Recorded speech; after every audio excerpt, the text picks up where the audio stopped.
Hero, you're back! And you look terrible! Oh, perfect! Look at those rags you're wearing. Come, get in here. I'll bet you're looking for a fresh batch of old Quartero's one-of-a-kind item sets. Well, you're in luck. Same terms as last time. You remember my tragic backstory, of course. The one I spent an entire day telling you about? Yes? No. Well, I suppose it was a lot to absorb. In short, I'm cursed to give away item sets for free or I'll die. Painfully. Ah, I see you've got your eye on my lunch. Well, I don't have to eat it if you want it as a reward. You're missing out, though. I mean, I'm a goat. I'll eat anything, but still. There's a sweet shell, some crunchy bits, metallic note, I think. Definitely ham. There's a lot going on here. Here, why don't we try this nether horn on? Yes. Pretty slick, am I right? I managed to snag this little showstopper in a small village up in the mountains, ruled by a spider, if you can believe it. Not a tiny spider either. No, that would be ridiculous. No, a big spider with a king's crown on its head. And as I'm sure you can guess, there's an adventuresome tale in how I got it. I was sworn to secrecy, of course. But if I've learned anything about you, you're not even listening right now. So, here we go. Once upon a time. Once upon a time, I gave you this free cape, the Nether Shell, once owned by the Spider King. Did this spider defy the odds and become a king? What an inspirational story that would be! But no, this story is about a lazy king who became a spider. How? Well, some of the villagers said the king had been bitten by a spider. Other villagers said he'd been bitten by a witch, and that turned him into a spider. And I asked, so was it a spider witch then? And they said, no, just a regular witch. And I said, well, that doesn't make much sense. And they said, that's funny. We didn't know you were such a f***ing witch expert. And I was like, oh, shit, I'm going to have to fight all these people. And then the leaders said, when a witch turns you into a frog, does that make her a frog witch? And honestly, that helped me get there. You could see they'd put a lot of thought into this. Ah, the nether braces! Look at the craftsmanship on those spikes. That's real beetle jaw. You can tell by the way it catches the light. Look at that shimmer. Anyway, while I was running from the villagers, guess who I bumped into? The king! And I figured, why not just ask him how he'd become a spider? And get this, he hadn't been bitten by a witch, just cursed. So, mystery solved. But also, who cares? Because the point is, it turned out he had an armor hoard. This king loved armor, a lot. He'd spent every coin in the realm on ruinously expensive item sets, and now, thanks to the witch's curse, he couldn't wear any of them. And your old pal Quartero was thinking, how tragic. But also, don't mind if I do. Here, give this nether wand a swing. Yes, feel that balance? That's real cross-grained carapace steel. Anyway, he said I could have the whole set, and he'd even throw in the wands, and all I had to do was go on a quest to the Fountain of Babrazba and find him a magic elixir. Sounded easy enough. And then he got out the map. The fountain was in some tomb in the middle of a cannibal jungle on some godforsaken hellhole called Snake Island, and no, absolutely not. Look at these hands, hero. Look at these soft hands. I don't do jungle tombs. No, I had a better plan. The witch who cursed him lived 5 minutes from the castle. Have you ever seen a witch? They're 200 years old, and they're made of balsa wood. I figured I'd just go find this witch and punch her so hard she'd die.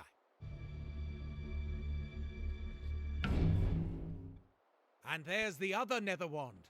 I'm glad you're taking both. I'd hate to break up the set. Not easy to smuggle these out of the burrowed kingdoms anymore, either. Not since... well, that's another story. Speaking of stories, where was I? Find the witch, punch her, lift the curse. That was the plan, anyway. As it happened, she wouldn't let me in her cottage. So, what I did was... let me be careful here. I went back to the village and bought several rounds of ale at the tavern for the many witnesses present. Yes, and while I was there, you won't believe this, somebody burned her house down. Lifted the curse instantly.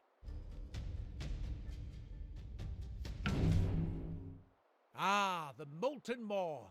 Here, lean forward. Let's get this on you. Ugh, that is heavy. How's it feel?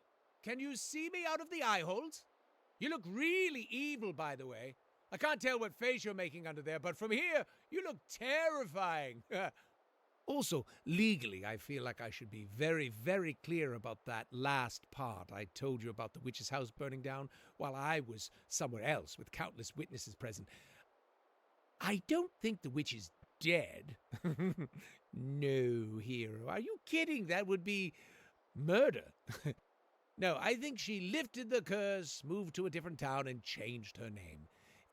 In fact, that's almost certainly what happened. In fact, that's what I told the constables. Anyway, I went back to the king, and he was human again, also dead. I guess what happened was he must have run straight to his armory and started trying on all his precious armor. And I guess the witch came back to life briefly before dying again because he suddenly turned back into a spider and then back into a human. And if you suddenly go from a person-shaped body into a spider body and then back into a person body while you're still inside steel armor, well, I'll spare you the details. He died instantly. But if you want the details, it exploded all the vertebrae in his spine while his organs got pushed up into his throat cavity, and he choked to death while his back exploded. And honestly, it took a surprisingly long time, a few minutes at least. Oh, also earlier, did I say the witch came back from the dead? What I obviously meant was, you look fantastic in those molten maulers. At any rate, I can report that, unlike the witch, happily retired somewhere, I imagine, the king was dead. I was able to pry most of him out of this molten mantle here. Let's get it on you. There! Snug as a button. There might still be a few chunks slopping around in there. You can keep those if you find any. The villagers and I found enough of him to bury. The point is, technically, the king was 100% curse-free by the end. And a deal's a deal. So, yours truly helped himself, as agreed, to any one-item set of my choosing. Naturally, I chose the Nether Beetle set, but then I also liked the look of the Molten Monarch set, so I figured, why not take both for now, so you could try them on, and I'd return whichever one you didn't like. And that gave me another idea, which is why not steal everything? And I was just smashing a third set out of its glass case when some guards showed up. Now, I'll bet you're wondering. I said at the beginning that this story had a happy ending. Yet here we are at the end of the tale, and the entire cast is dead or missing. But you have 2 priceless item sets, and you lived handsomely ever after in them. The end.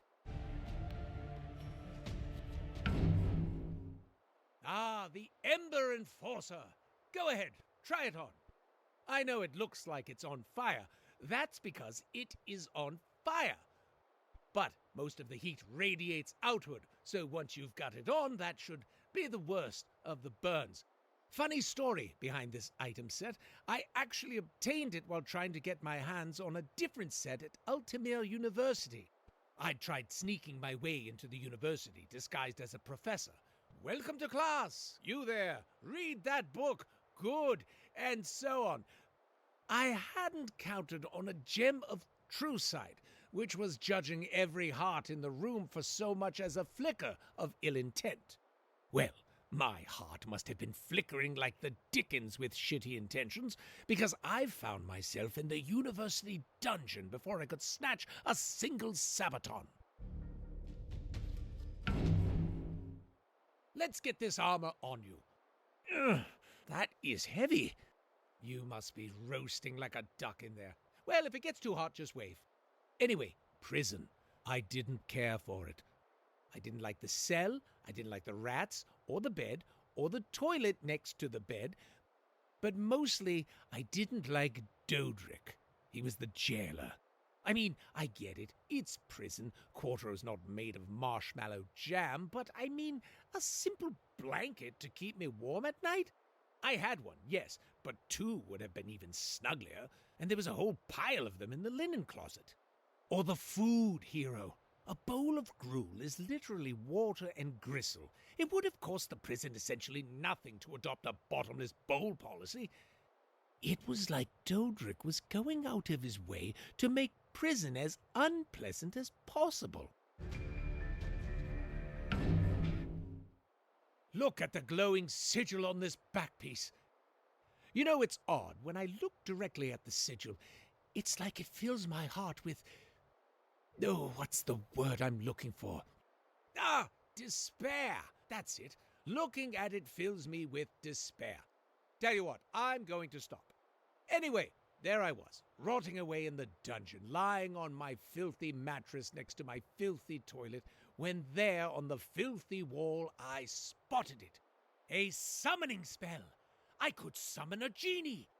I could wish that Dodric would fall into his gruel cauldron and drown, and that his death spasms knocked over the pile of spare blankets and they all roll into my cell. Also, I could have just wished to not be in prison, obviously, but I was still very cross with Dodric at the time, and, well, not thinking straight. I fudged some of the syllables here and there, but basically got the spell right, and presto! Let me cinch the belt for you. There, give the war kilt a twirl. Yes, very nice twirling. Next time, wear something under the war kilt. That was a lot for your old pal Quartero. Where was I in my gripping prison narrative? Right, the breakout. I'd summoned a wish-granting genie. Genie, I commanded, heed my first wish. Well, it turns out I didn't say every single little tiny syllable in the spell perfect, because I hadn't summoned a wish-granting genie after all, but a much rarer people-murdering genie. I asked if he'd let me make a wish anyway, as long as it didn't involve him not murdering someone, and he said no.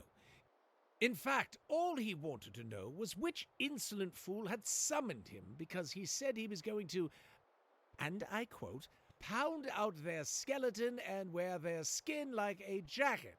So I said it was him, and I pointed at Dodric.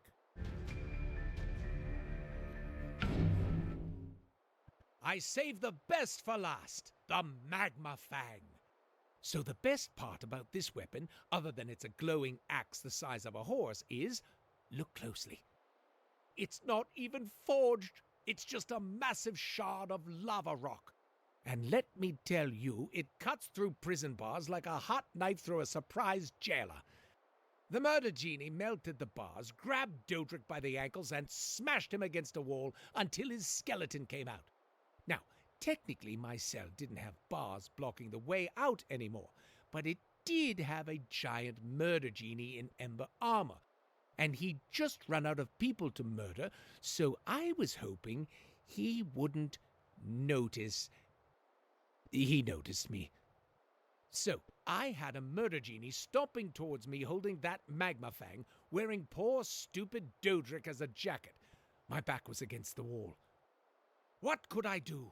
I said the summoning spell again. Now I had two murder genies in the room with me. Ah, the Gilded Tyrant, volcanically gilded with mercury, I believe. Unbelievably toxic, of course, but it's not like you're going to put it in your mouth or anything, or on your skin, or near your face. So, there I was. I'd said the summoning spell again, and what must have been the first murder genie's supervisor showed up, because he was wearing the same armor as the first guy, except it looked a lot more expensive. He was also just as angry as the first guy.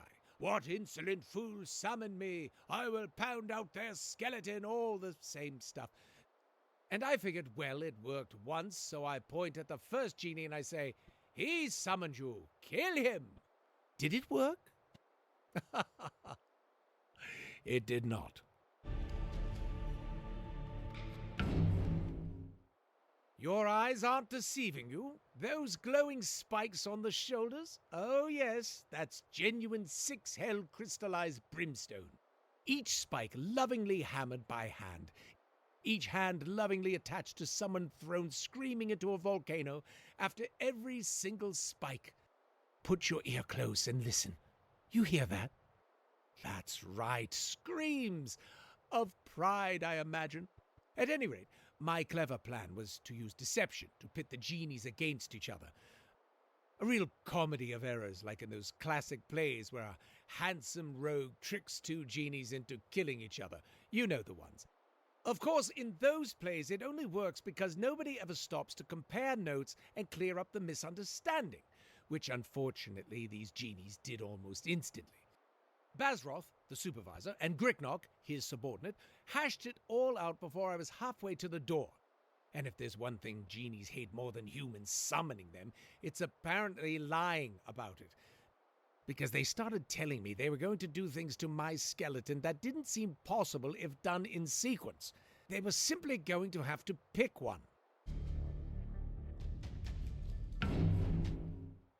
Ah, excellent eye, hero. I see you've zeroed in on the back piece. That's the obsidian sigil of the sixth hell. I'm not sure which one, though. Hold on, I've got a sigil handbook around here somewhere. Let's see here. Ah! Nalvorth ug murto. Roughly translated, throw all concerns into the wind. That's nice, isn't it? Hold on, I didn't see the umlaut over the O. Roughly translated, throw all humans into the volcano. Let me wrap up that gripping prison tale. Where were we? Summoning spell, Gricknock the murder genie, dead jailer, second summoning spell, Bazroth the supervisor, both of them about to kill me and my skin out of tricks. All set? Here we go. So, there I was, out of tricks. Gricknock stomped over to me and grabbed me by the throat. "I'm going to enjoy this," he said. And hero, I believed him. He looked like he was about to have the time of his life. But then Bazroth said, "Oh, no, you don't. You know the rules." And Gricknock grumbled and stepped aside, and then Bazroth puts his hands around my throat. And I thought, the rules? This might be useful.